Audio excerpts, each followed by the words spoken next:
We, the jury, do not have a unanimous final sentencing verdict on this count. The decision was life or death. And we, the jury, understand that as a result, the court will impose a sentence of life imprisonment without the possibility of parole. 9 in favor of death, 2 wavering, only 1 against. That 1 sparing the gunman's life. Families of the 12 killed not holding back. He's living, he's breathing, and our loved ones are gone. All those 24 life sentences, all attached to names we know too well. Jonathan Blanc, A.J. Boy, Jesse Childress, Gordon Cowden, Jess Kagawi, John Larimer, Matt McQuinn, Michaela Medic, Alex Sullivan, Alexander Teves, Rebecca Wingo, and Veronica. 6. That's what this case at its heart was about.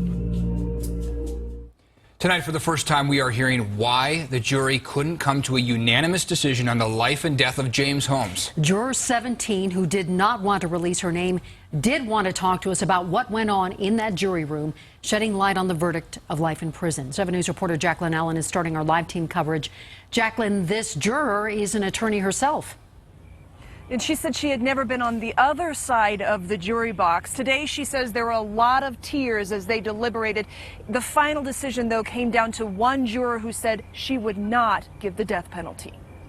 We all did our best to serve justice. Juror 17 speaking for the first time about what happened behind closed doors for the last 15 weeks. In a different way, it's been very emotional on every last one of us. The stakes couldn't have been higher, life in prison or death. Juror 17 says in the end, one juror was firmly on the side of life, 2 others on the fence. They were unsure, but they probably still would have discussed it further had the other juror not been solidly in favor of life sentence. Before they reached their verdict, jurors made one last request to see video of the crime scene. Now their motivation becomes clear. One more chance to see if that person might change their mind? Yes. It didn't work. The holdout held her ground. There was nothing further to discuss at that point.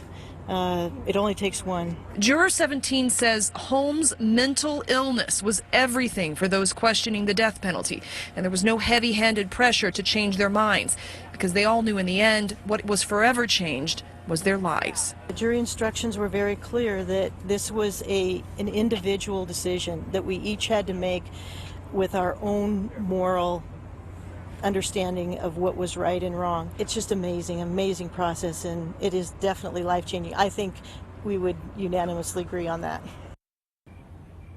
And Juror 17 says she's not sure how she will sleep tonight, but she hoped that sharing information about the process with the public would help. She says that all of the jurors gave up time at their work, with their friends, and with their family to make sure that the victims and the survivors got justice. Reporting live at the Arapahoe County Courthouse, Jaclyn Allen, 7 News.